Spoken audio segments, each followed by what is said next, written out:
కొనసాగింపుగా చెప్తున్నాము. బలారెడ్డి నోయ్ తమ్ముడా నేను బలా నోయ్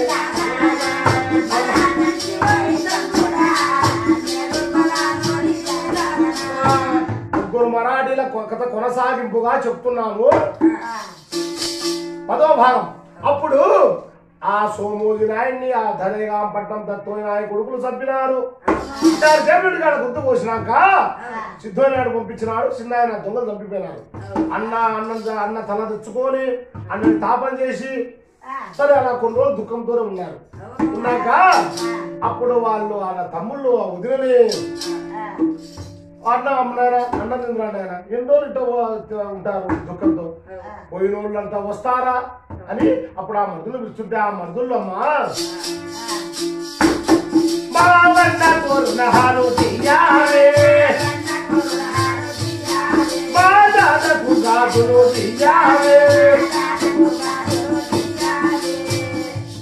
ఏమి నాయన ఎప్పుడు చూసా ఇదేమో ఎంత చెప్పినా మీరు కొండ మనూరే ఉన్నారు మనూరే ఉన్నారా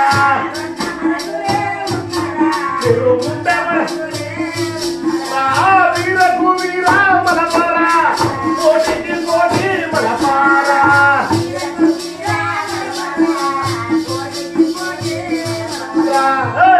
మీ అన్న చంపిన వాళ్ళు ఎవరు సచిన ఎవరు కనుక్కోండి. 7 మంది ఇప్పుడు 5 మంది దొంగవాళ్ళు చాలా సేపు దుడ్డికాడ ముందుకు వస్తారని కలగనంటే మీ అన్న చచ్చిపోయినాడు. 7 మంది నాతో పాటు 8 మంది ఒక రేవున ముండమోసి ఒక రేవున గాలి నల్లలు చంపుతామని నేను కలగన్నా. కలగన్నట్టే మీ అన్న వచ్చినాడు. కలగన్నట్టే నేను ముండమయ్యాల. అట్లా పోటీలో పొందుతారంటే మలపడి లేకపోతే పోటీ ఎక్కడికైనా ఉండి నా కొడుకు తులేరావు వయసు వచ్చినాక నా కొడుకు చెప్పి నేను నా బాధించుకుంటానంది ఆ దుబాయ్. అప్పుడు వదిన కోపాన్ని తట్టుకోలేక ఏమమ్మా సోమోజి నాయుడా సోమోజి నాయుడా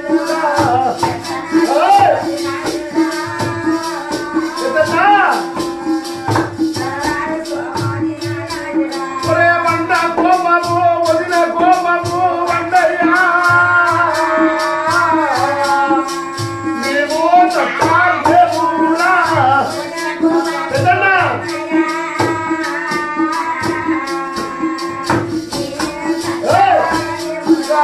అక్క ఉండంగా పోతున్నా చెల్లెలుండంగా పోతున్నా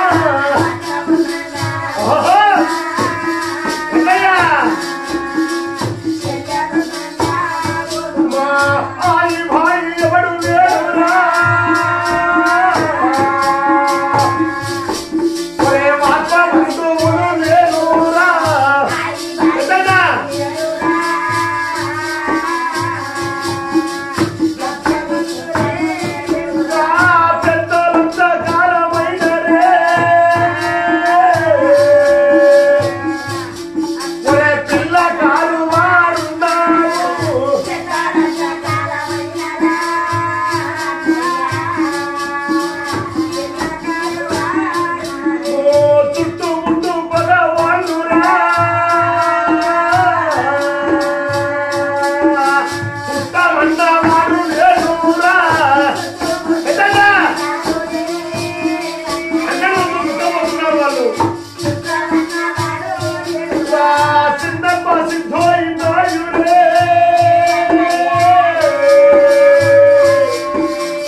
కోపానికి తట్టలేమన్నయ్యా. అప్పుడు మళ్ళా ఆమె కోపం తగ్గించుకొని అనేక గంటలు దుఃఖపోతున్నారు పిల్లవాళ్ళు. సరే సరే అలా వచ్చండి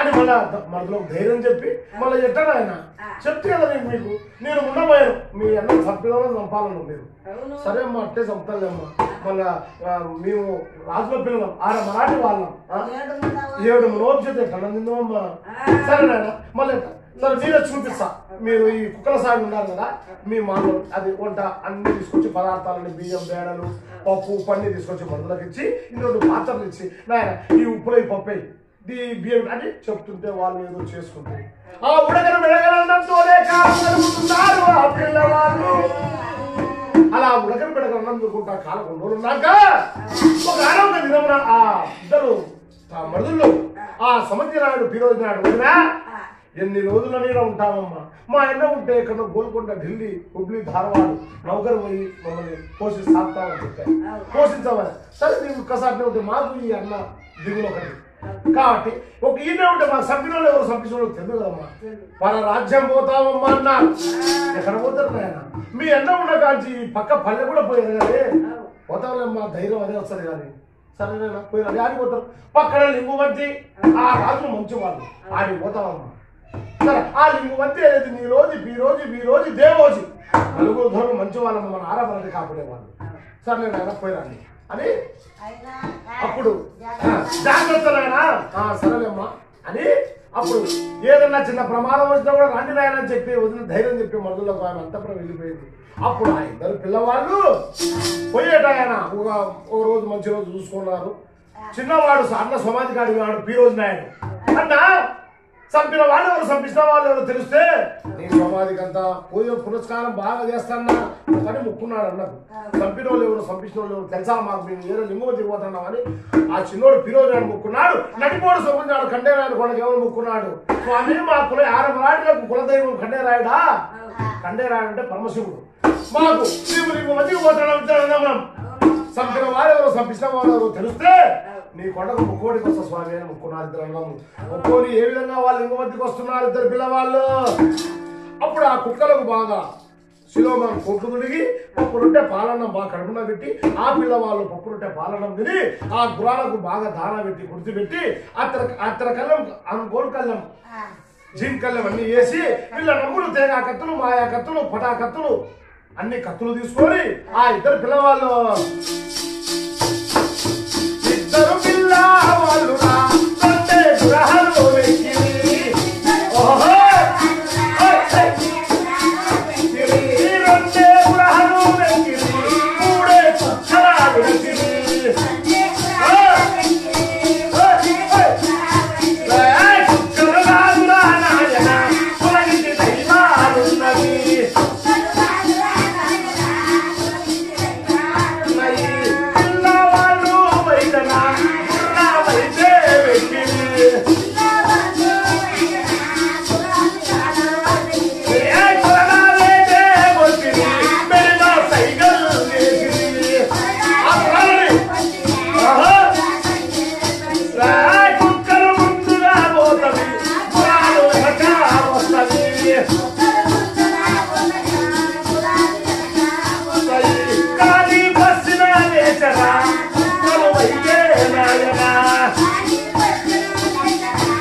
అప్పుడు ఆ ఇద్దరు చిన్నవాళ్ళు లింగు వద్దకు వచ్చి రాజకచూరికి వచ్చినారు. ఆ గుర్రాలు దిగి ఆ లింగు వద్ద అనేది నలుగురు ధరలు ఈ రోజు దేవోజి నలుగురు వాళ్ళు నలుగురు రాజ్యం వేస్తుంటారు. నలుగురు నాలుగు సింహాసనం వేసుకుని రాజకచూరులు ఉన్నారు. సలామయ్యా ఈ రోజు దేవోజి సలాం మీకు అన్నారు. వాళ్ళు చూసి ఏ ఊరు ఏ పల్లె ఎవరయ్యా అంటే జరిగిన వృత్తాంతం చెప్తున్నారు. మాది కౌలేశ కోట భాయ నారాయణరావు కొడుకులం దాయాదుల గుండా మేము మోసపోయి ఆస్తులు కోరుకొని గొల్ల పల్లెకి వచ్చి కర్ణ కోట కట్టుకుంటే మా అన్నని ఎవడో వాళ్ళు తప్పిపోయినారు. ఎవడో తెలుగు మేము ఉండలేక బతకడానికి మీ దగ్గరికి వచ్చినాం అంటే ఏం చేస్తాం? మీ దగ్గర నౌకరు చేస్తాం. అయ్యా సరే రాజులు కదా, ఏం పని చెప్పాలయ్యా మీకుంటే పని ఏ పని చేస్తామయ్యా అట్టనా? అరే అయితే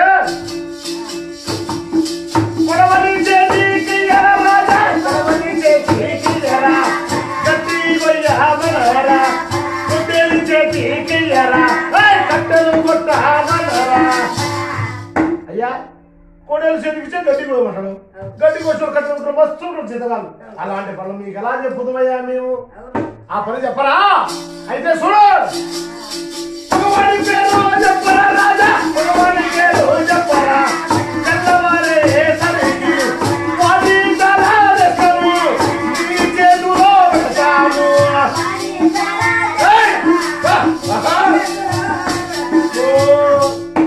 భగవాని పేరు చెప్పు, తెల్లవారు నీ చేతులు సూచి పెడతా ఉన్నారు. అబ్బో ఇంత పరగాల మీరు అవు సరే ఇక మా దగ్గర ఉండాలి. మా దగ్గర కూడా లేదు మీరు అడ్డు సరే ఎంతమంది తీసుకుంటారు?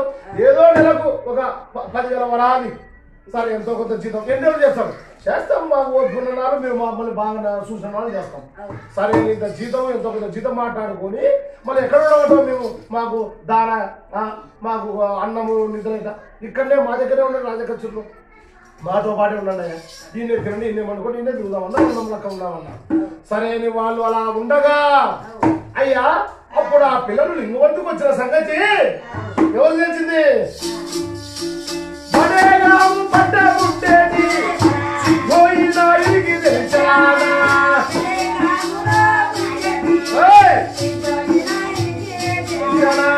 దూరం పోతారనుకుంటే దగ్గరికి వచ్చి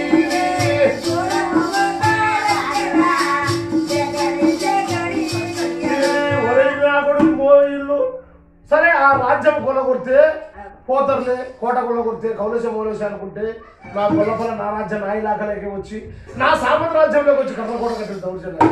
సరే ఒకటి తప్పితే ఈ నిద్రలో కన్నా పోయి బతుకుతలే దూరం అనుకుంటే నా సామంత రాజులు నా ఇలాఖ లింగుమంతికి వచ్చి వేరున్నారే ఎట్లా చేయాలబ్బా? ఈ నిద్రను చంపేసి నాకు దిగాడు అవుతాను అని అనుకున్నాడు ఆ సిద్ధోయినాయుడు.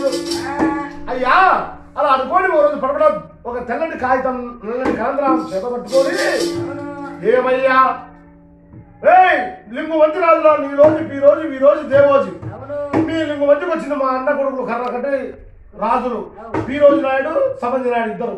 పెద్దవాడిని నేనే చంపించిన సోమోజు నాయుడు దడగా పట్నం దత్తోనాయుడు కొడుకు సెమ్మెగాడు మమ్మెగాడు మంత్రాలు మాది పెద్దగా అస్త్రం నా కాలు తీసుకుని నా జీతగాడ కిరిసాయకులు 5 మంది దొంగలు పోయి చంపించినారు.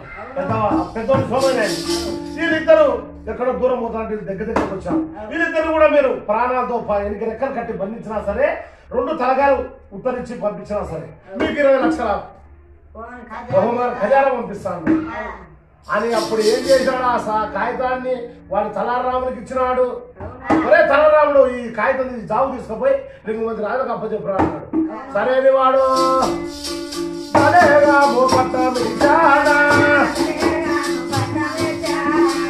చిక్కులు చిత్తరు దాటనా గౌడప్ప వచ్చానా వాడు బాగా తాగేటోడు చూసినాడు. గౌడప్ప మీదకి వచ్చిన ఒక లొట్టు కట్టలేదా గౌడప్ప అన్నాడు. డబ్బు ఇవ్వాలా పైకి చేయిస్తా అన్నాడు. నా కొడక నేను సిద్ధోయినాయని చక్రవర్తి సిద్ధోయినాయని పెద్ద తలాన్ని నన్ను అడుగుతాడు భయపడిచి ఒక లొట్టి కళ్ళు తీసుకున్నాడు. ఆడ ఫుల్ రాయినాడు. వాడు తాకుంటా వాడు లింగు మంతికే కట్టే అలా వాడు ఆ లింగు మంతికి వస్తుంటే అయ్యా లింగు మంతిలో ఉన్న ధరలు ఈ రోజు నీ దేవోజి నలుగురు కండేరాయన కొండకు మొక్కుబడికి పోయినారు. ఏమయ్యా ఈ రోజు నాడు సమయం మీరు వస్తారంటే, అయ్యా మేము మా ఆయన వచ్చినాడు, మేము ఇప్పుడే రామ్ మీరు పోయిరాండి అయ్యా అన్నారు. సరే మళ్ళీ మీరు ఇదే రాజకక్షలో ఉండండి, చూసుకుంటూ ఉండండి, మేము పోయి వస్తాం అని వాళ్ళు కండేరాయన కొండ పోయినారు. వాళ్ళ కథలో ఉంది ధరలు. అప్పుడు ఈడు లింగమతికి వచ్చినాడు, ఎవడు తలారి రాముడు వచ్చి ఆ రాజకక్షలకు వచ్చినాడు. ఫుల్ అయింది వాళ్ళకి, అయిపోయింది కళ్ళు అడికి వచ్చిన కల్లా. కళ్ళు మిల్లు కనపరాలేవా రాముడికి. ఏమయ్యా సలమయ్యా నీ రోజు ఈ రోజు దేవుడు సిద్ధనాయుడు మీకు జాబు పంపించినాడు, తీసుకోండి అయ్యా అని పీరోజు చేతిలో పెట్టాడు. అప్పుడు పీరోజు నాయుడు ఏం మాట్లాడకుండా జాబు తీసుకుని పడపడానికి వదిలినాడు. అన్నా చిన్నగా అన్న కినపడుతుంట అన్నా సొమంది నాయుడ ఇద్దాం వాడే మనకు ఎవడు పోదాతుంటే మన చిన్నప్ప సిద్ధనాయుడు, మన చిన్న ఆయనే చంపినాడు. చంపించిన వాళ్ళు దానే కాపట్టం దత్తనాయుడు దొంగ వాళ్ళంట. సరేనా మనం ఏం చేద్దాం, ఏం లేతాము జాబు రాయి అని మళ్ళీ పడపడ జాబు తెల్లని కాగితం కలంతరాలు తీసుకొని ఆ సొమ్మ పీరోజునాడయ్యా సిద్ధనాయుడ నీ జాబు మాకు అందింది లింగం ధరలకు.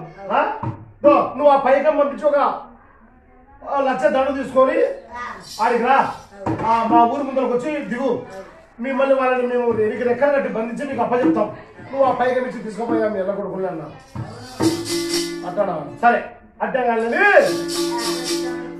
వాడు నా జాబ్ ఇచ్చి తీసుకొని సిద్ధనాయుడికి ఇచ్చినాడు. తలారాముడు సిద్ధనాయుడికి సిద్ధనాయుడు చూసినా సరే మళ్ళీ ఎప్పుడు రేపై ఉన్నారు అనుకుంటున్నాడు. సిద్ధనాయుడు కదా ఉన్నాయి. ఈ లింగమధ్య రాజులు ఇంటికి వచ్చినారు. ఆ లింగమధ్య ధరలు ఈ రోజు ఇంటికి వచ్చి సమారాధన అయిపోయింది. వాళ్ళు వచ్చినారు. ఇప్పుడు సిద్ధనాయుడు చూసి ఏం చేస్తున్నాడు, ఏ విధంగా సైన్యం తీసుకొని పైకం తీసుకొని ఆ పైకం అంతా 20 లక్షల పైకం బాగా గోడ సజ్జలు కట్టి ఒంటెలకు గుర్రాలకు వేసినారు, ఏరియాలకు వేసినారు. అప్పుడు ఆ సైన్యం తీసుకొని ఏ విధంగా వస్తున్నాడయ్యా సిద్ధోయి దండురా మరి అట్లా వస్తుంది ఎర్రమల్ల పోయరా 7,000 మందిరా అది చదవు. నల్లమల్ల పోయలు 4,000 మందిరా 20 మంది 60 మంది 10 మంది లేచిరి. కత్తులు కటార్లు రా ఈటెలు బల్లాలు రా గుర్రాలు రా పక్కీలు సారలు రా సర్రు మంటన అన్ని పంచబోయలు గజ్జలు మంటన ఘడి పంచబోయలు ఈత కట్ట చెరగంగా దండు చాలా లేచన రవ్వదూలి గమ్మంగా దండు చాలా లేచన గుర్రం మీద సిద్ధోయి నాయుడు కోటపేట వాళ్ళు చాలానే దాటిది, ఊరు దాటి ఊరాగిలి దాటిది. నందివాగు వైద్యన వాళ్ళు వెళ్ళ దాటిది. చిక్కుడు చిత్తాలు రా గౌడ పలిపులు మావిల్లు రాజులు మన్ను దాటిది. బాగులు గుట్టలు వాళ్ళు వెళ్ళ దాటిది. లింగుమంతి కైతన తట్టు కదలి వచ్చన నీడలాకు వేసిరి నెల్ పట్టు ఢేరలు ఆ పొద్దులాకు వేసిరి పగల పట్టు ఢేరలు ఢేరలో సిద్ధోయి నాయుడు. అలా వాళ్ళు ఆ సైన్యం తోలుకొని సిద్ధోయి నాయుడు ఆ లింగువంటి ఊరు ముందరకు వచ్చి అందరూ డేరాలు వేసుకొని సిద్ధమైనారు. సిద్ధమైతే చూసినారు నా సైన్యం వచ్చినట్టుంది అని పిల్లవాళ్ళు తెచ్చింది. ఆ దొరలు ఏమనుకున్నారంటే ఎవరో వచ్చినారంటే ఏమో సిద్ధంగా ఎక్కడ పోతుంటారని వాళ్ళు అనుకున్నారు. పట్టించుకున్నారు. తెలుగు వాళ్ళకు జాబు సంగతి ఆ లింగమంతి దొరలకు ఈ పిల్లలు తెలుసు అన్న దండ వచ్చినట్టు తెచ్చేద్దామన్నా అన్నాడు. ఈ రోజు నాడు సరే తమ్ముడు ఎటు మనం ఉపాయం కొద్ది పోయి దండలో పడాలా సరే అని ఇద్దరు పిల్లవాళ్ళు వాళ్ళు యుద్ధానికి వెళ్ళినప్పుడు కుక్కలకు బాగా పప్పు రొట్టె పాలన్నం పెట్టి ఆ పిల్లవాళ్ళు పక్కన అన్నం తిని ఆ గుర్రాలకు దారం కుడితే బాగా పెట్టి కత్తెర కల్లం చిరుకల్లం అనుకోల కల్లం వేసి వాళ్ళు తేగ కత్తులు మచ్చ కత్తులు మాయ కత్తులు బిల్లన్నప్పుడు పటా కత్తులు అన్నీ తీసుకొని సిద్ధం చేసుకొని పిల్లవాళ్ళు ఆ కుక్కలకు బాకు పోటు బల్లెం పోటు కబ్జా ఏటు ఏం లేకుండా ముక్కు శిలోమాన్ కోటు దొరికినారు ఆ కుక్కలకు. అప్పుడు చూసినారు ఏమయ్యా ఆడిపోతున్నారు మీరు ఇట్లా సిద్ధమైనారు ఏం ఎక్కడికి పోతున్నారు అన్నారు. ఆ లిగుమతి ధరలు ఏం లేదయ్యా మీరు కంటే రాకుండా వేయించినారు మీరు వేయించినారు కాబట్టి మీకు ఒక ఏదో పొందుకోలే మనకు మీకు ఒక చిన్న తమాషా చూపిస్తాం మేము ఒక యుద్ధంలో ఒక నైపుణ్యం ఒక సర్కస్ మాదిరి చేస్తాం చూడండి చూస్తాం చేయండి చేయండి అన్న. అప్పుడు అన్న కొద్ది దూరం తమ్ముడు కొద్ది దూరం విధంగా నిలబడి దూరం దూరం గుర్రాల మీద ఎక్కినారు. ఏ విధంగా వాళ్ళు ఆ విన్యాసాలు చేస్తున్నారయ్యా. తమ్ముడ నాయుడా కచ్చి వచ్చా భద్రము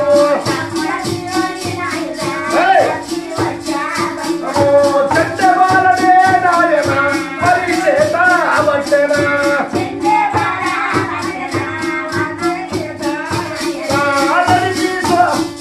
నాయుడో వైదనా తమ్ముడి నీటికి వేసనా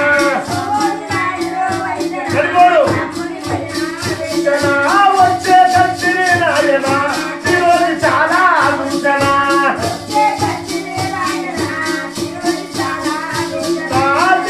దగ్గరికి వచ్చనా కత్తితో వెగరా కొడతను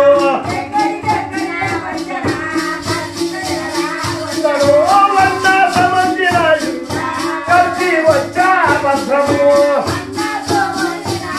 అన్నా కట్టెప్పుడు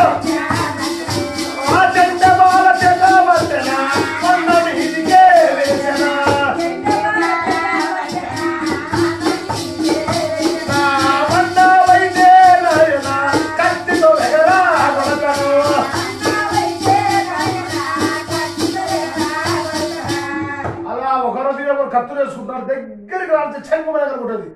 ఆ చూసేటోళ్ళు ప్రజలకు ఆ రాజులకు ధరలకు మంత్రులు అబ్బబ్బా మరి కత్తి వచ్చా చచ్చిపోయాగా తప్పుడు చచ్చిపోయా నా దగ్గరకు వచ్చి ఏం చెంగుమ ఏమగా కొట్టాడు చచ్చిపోయాడు అనుకుంటున్నాం మనం అని. ఈ తమ్ముడు వీళ్ళు నమ్ము తీసుకుని వేసిన కల్లా అన్నా భద్రం కత్తి వచ్చాయని చెప్తున్నాడు. ఆ చూసుకోండి అబ్బా చచ్చిపోయాడు చచ్చిపోయా అనుకుంటున్నా చెంగుమ దగ్గర ఉంటా ఏమి ఇబ్బంది అయిపోతుంది.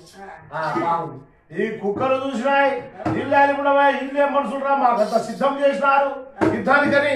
వాళ్ళు 4 కోట్లు తిరుగుతున్నా మాకు యుద్ధానికని సిద్ధం చేసిన కుక్కలకు ఒక గుర్తింపు. అలా పిల్లవాళ్ళు యుద్ధం చేసుకుంటా వాళ్ళు కోట పేట దాటి డబ్బల ధర బాజు దాటి తండ్రు కాడికి వైతేనా పిల్లలు చాలా వచ్చి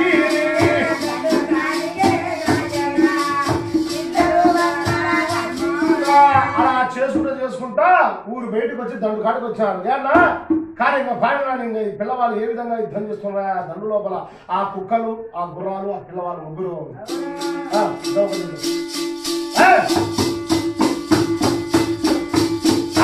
పిల్లలు కాదు నాయన తిరుగుతుంటనే ఉన్నారు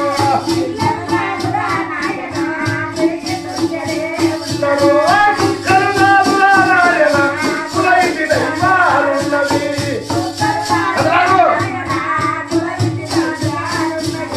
ఆ దాని లోపల కుక్కలు ఏంటనే యుద్ధం చేస్తున్నాయి.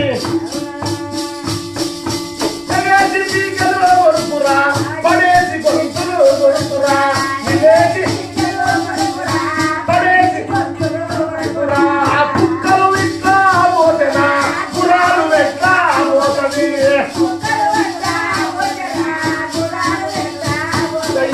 ముందు వచ్చేవాడిరా కోట కొరకి సంపుడు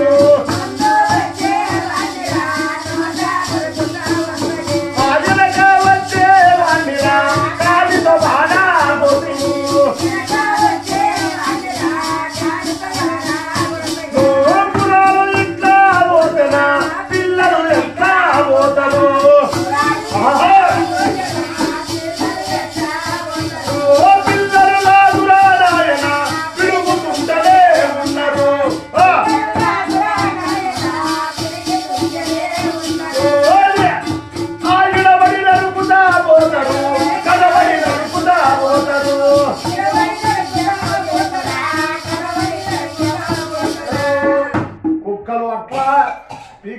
నడుకుంటా పోతుంది ఏదో చెప్పి పడేది కొనుక్కొలుకుతున్నాయి గుర్రాలు ముందు వచ్చేవాడిని నోట కొరికి సంపూర్ణ వచ్చేవాడిని ఖాతా పడగొట్టున్నాయి గుర్రాలు అవి యుద్ధపు గుర్రాలు ఆ ఆరమరాటిన గుర్రాలు పిల్లవాళ్ళు కుడి ఎడమన నడుకుంటా పోతున్నారు అలాగా యుద్ధం చేసుకుంటా ఆ పీరోజు నాయుడు అన్నా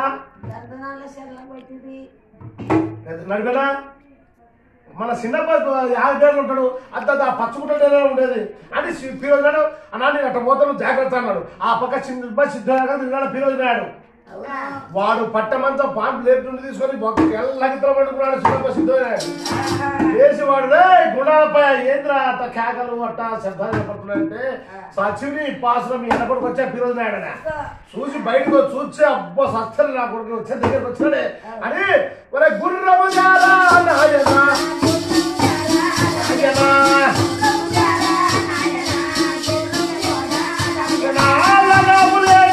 గుర్రము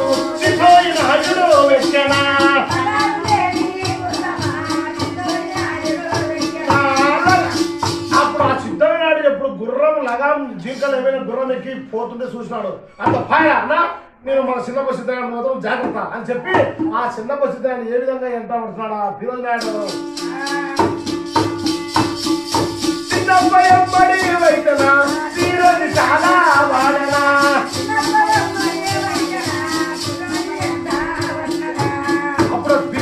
చిన్నప్ప సిద్ధనాడు చూశాడు వాయిపోయి నాయపడి అన్నాడు అనుకోని అమ్మ గుర్రమా దండమా గుర్రమా మా అమ్మ ఎన్న కొడుకు వస్తనా నిన్ను నన్ను తప్పురా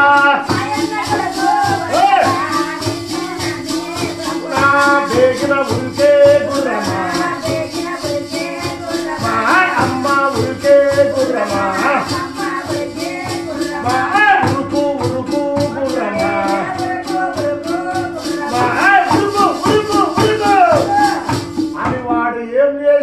ఆ ధడేగా పట్టము ఊరు గెలిని కాడికి వచ్చినాడు ఊరు గెలి ముందు సిద్ధ పీరోజు నడుచుకుంటూ పోలేపోతుంది ఆమె లోపలికి అనుకోని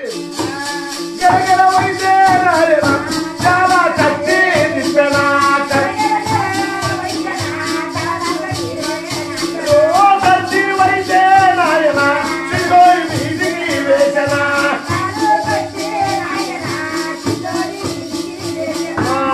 ఎప్పుడు కత్తి గరగర తిప్పి చిన్నప్ప సిద్ధంగా చేశాడు వాని తల తప్పైంది సిద్ధనానికి ఆ గుర్రం తోగ దిగి పడా ఆ వాడు కోటలేకి పోయా భటులు కోట ధరవా వాకిళ్ళు వేసినాడు చిన్నప్ప సిద్ధనాయన నీ ఇల్లు చూసినా నీ వాకిలు చూసినా ఇలా చూసినా నీ ఊరు చూసినా ఇంతవరకు ఎప్పుడు చూడలే నీ ఊరు చిన్నప్పటి నుంచి ఇప్పుడు ఇది కానిపడి తది నాడైతే అది ఎప్పటికైనా నేను తప్పేది నేనే నా కొడక మా ఆయన ఒక్కడు ఉన్నాడు యుద్ధం చేస్తున్నాడు పోతా అన్నప్పుడు పీరోజు నాయుడు